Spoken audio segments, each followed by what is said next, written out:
Olá, viva, seja bem-vindo a mais um Bíblia Fala. Hoje, terça-feira, voltamos à sua presença, quer através da Rádio RCS, quer também pelo Facebook da rádio, onde você poderá assistir a esta emissão, a este programa, todos os dias, neste mesmo horário. Voltamos à conversa com Pedro Esteves e voltamos a conversar exatamente sobre as duas epístolas de Pedro, que estão registadas no Novo Testamento e que têm, de alguma forma, muito para nos oferecer. Convido a abrir a sua Bíblia em 1 de Pedro, capítulo 2. Voltamos ao capítulo 2, tal como ontem, e vamos ler agora os versículos 4 a 8. O versículo 4 diz: E chegando-vos para ele, pedra viva, rejeitada, na verdade, pelos homens, mas para com Deus eleita e preciosa. Vós também, quais pedras vivas, sois edificados como casa espiritual, para serdes sacerdócio santo, a fim de obedecerdes, ou de oferecerdes, melhor, sacrifícios espirituais aceitáveis a Deus por Jesus Cristo. Por isso, na Escritura se diz: Eis que ponho em Sião uma principal pedra angular, eleita e preciosa, e quem nela crer não será confundido. E assim, para vós, os que credes, é a preciosidade, mas para os descrentes, a pedra que os edificadores rejeitaram. Esta foi posta como a principal da esquina, e como uma pedra de tropeço e rocha de escândalo, porque tropeçam na palavra, sendo desobedientes, para o que também foram destinados. Pedro, o apóstolo Pedro usa aqui, de alguma forma, uma imagem muito clara para falar da igreja, quer da igreja do seu tempo, eventualmente uma igreja que se estende até nós. Quais são as lições principais que nós podemos tirar desta imagem? Ele fala aqui da pedra, fala aqui de outros assuntos, mas... No fundo, a construção. A construção Isso. de uma casa é a imagem que ele está a usar, não é? Quem está familiarizado com o ensino de Jesus não espanta que se possam usar imagens da vida concreta, claro, e real para ilustrar as grandes verdades espirituais. Costumamos usar a expressão parábolas, não é? São muito famosas as parábolas de Jesus, onde ele ensinou lições tremendas, algumas muito profundas, mas em vez de o fazer numa linguagem filosófica, através de raciocínios complexos, ele usava histórias, parábolas, portanto, da vida real, muitas vezes do mundo que as pessoas conheciam, o mundo rural, por exemplo. Exato. Foi muito usado por Jesus para ilustrar essas grandes verdades, não é? Jesus usava, sobretudo, talvez o tema sobre o qual ele mais falou e mais parábolas usou foi o do reino de Deus. Por isso, tantas vezes ele dizia, o reino de Deus é semelhante a uma árvore, uma semente, enfim. E ele aqui vai falar exatamente da pedra, ou das pedras. É por isso que como dizias, esta imagem, o apóstolo Pedro, no fundo, está a explorar o conceito de igreja e procurando aprofundar algumas das lições mais importantes através desta imagem que é a ideia de uma construção, de uma casa, e, portanto, de pedras. Portanto, os conceitos que ele vai explorar é essencialmente o papel de diferentes pedras, claro, nesse esforço de construção. Ele fala de uma pedra principal, mas também das várias pedras. E de outras pedras, não é? Vamos tentar então compreender isto melhor, de forma simples. Existem dois conceitos-chave nesta ilustração que o apóstolo está a fazer. O primeiro conceito é de que neste edifício, que é a igreja, porque isto é um ensino sobre a igreja, Jesus é a pedra angular ou a pedra de esquina deste edifício que é a igreja. Para nós hoje, que no tipo de construção que estamos habituados, mesmo sem sermos arquitetos ou engenheiros, o conceito de pedra angular até não fará muito sentido, não é? Uma vez que não é propriamente com base numa pedra angular, que não é essa a lógica da construção que nós conhecemos.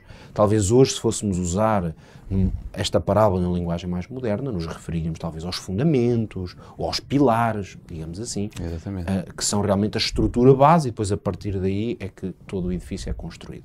Mas de facto existia neste tempo, e durante muitos séculos, existiu uma técnica, digamos, de construção que tinha uma natureza muito diferente das que nós conhecemos, e de facto era muito importante uma pedra que tinha que ser bem escolhida, aliás, e era toda uma ciência, de facto, de engenharia, a maneira como essa pedra era colocada, e o edifício, basicamente, feito com pedras, toda a estrutura assentava. Por isso é que essa pedra tinha que ter, em termos de força, de posicionamento, tinha que ser muito bem definida. Ora, o que o apóstolo explora, então, como primeiro conceito, ou conceito base, é que na igreja vendo-a como um edifício, Jesus tem esse papel, toda a sua construção. Portanto, podíamos falar de identidade, de doutrina, de missão. Tudo isso está solidamente construído sobre este pilar que é Jesus Cristo. E é engraçado que Pedro também vai relembrar os momentos da cruz, se quisermos, não é?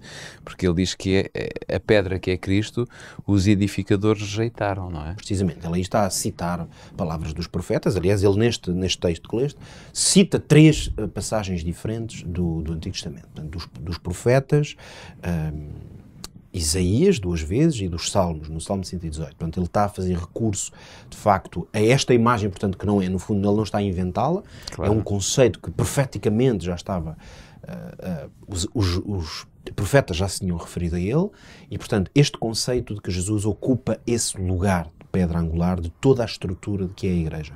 A grande dimensão, ou o segundo conceito, é o de que os crentes, cada um deles, é uma pedra viva. Portanto, ocupa uma função que não é de todo comparável em termos de importância, como é evidente, ao papel da pedra angular Cristo, mas todas elas, por isso ele vai referir-se no versículo 5, à ideia de que todos vós sois pedras vivas. Este conceito de ser pedras vivas quer dizer que elas têm uma função ativa, são necessárias, não estão lá apenas para adornar ou para ocupar espaço. Aliás, o próprio Pedro diz qual é o objetivo, não é? Para seres edificados como casa espiritual, para seres sacerdócio santo. Nós hoje não vamos debruçar-nos especificamente numa questão do tempo, vamos guardar Já falámos em outros programas sobre esta questão. Mas, claro, agora que estamos mesmo a estudar a carta de Pedro, a primeira carta é mesmo já a partir da manhã que vamos aprofundar a questão do sacerdócio, por isso eu não me vou agora aqui focar nele, porque ainda vamos ler o versículo 9, que reforça esta ideia que já está aqui, mas, portanto, esta segunda imagem é de cada crente é uma pedra.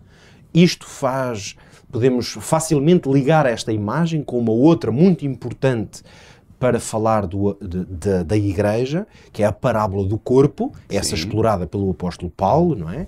Em que ele vai claramente, um pouco na mesma linha, dizendo que se virmos a Igreja como um corpo, o que é que ele vai dizer? Cada membro, cada crente, por assim dizer, é um membro. E por isso, o que é o olho não pode querer ser a orelha, nem a orelha querer ser o olho. Todos ocupam uma função nesse corpo. Se olharmos para a Igreja como um edifício, todos são uma pedra. E, portanto, não se pode dizer que uma pedra é mais importante que outra. Porque se no edifício tirarmos uma pedra, aquele buraco vai lá ficar. Claro.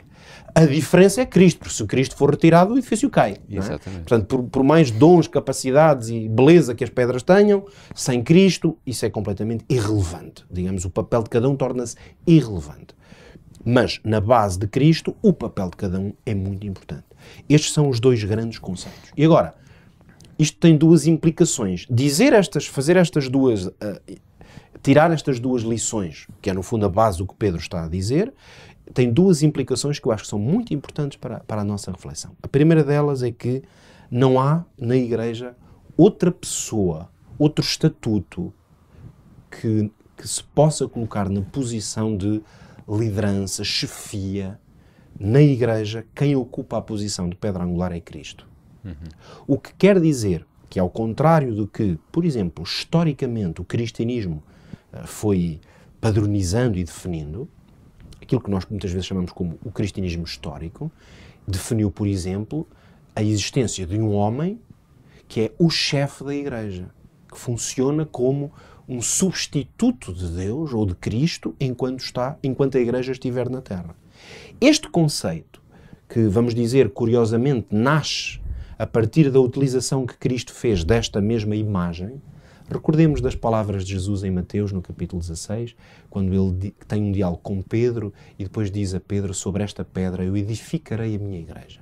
Nós sabemos que, historicamente, a tradição cristã foi fixando esta ideia de que Jesus estaria, porventura, a dizer a Pedro que ele é que seria a pedra sobre a qual a Igreja seria edificada e, portanto, a Igreja, como que ao longo da história, teve sempre que ter alguém que substituísse Pedro, como sendo o chefe da Igreja. Ora, a partir da imagem que o próprio Pedro dá tirando qualquer ilusão de que ele próprio seria essa pedra de estrutura, porque senão Pedro, quando escrevesse, o que é que ele ia dizer? Bom, como vocês sabem, Jesus colocou-me a mim na posição de ser a pedra angular e, portanto, eu e os meus substitutos daqui para a frente é que seremos os chefes da Igreja. Portanto, se alguma dúvida houvesse acerca da interpretação do que Jesus quis dizer a Pedro, Pedro é claro. Não é que ele esteja a tentar elucidar isso, porque ele, na altura essa interpretação não estava feita. Nós é que agora, com a história tendo passado os séculos, podemos dizer que fica claro que o apóstolo Pedro não está a dizer que ele ou um homem ocupa esse lugar. E, finalmente, podemos dizer que a segunda grande implicação é que na Igreja não há classes.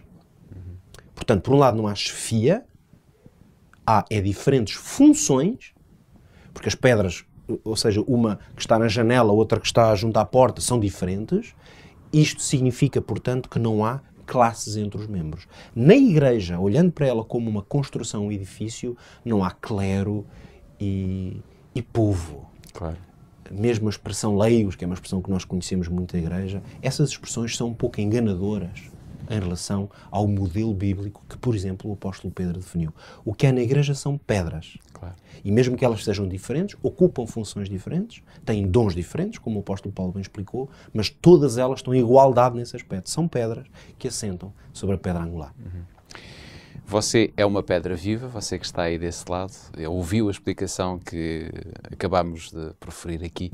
É uma explicação simples, mas de alguma forma vai ao encontro daquilo que Pedro escreveu e quis dizer, quer da Igreja, onde ele participou, mas ele apontou bem o foco para Jesus como o fundador da sua Igreja, aquele que lidera ainda hoje a sua Igreja nesta terra. Fique bem, guarde estes conselhos, guarde estas dicas, reflita sobre elas ao longo deste dia.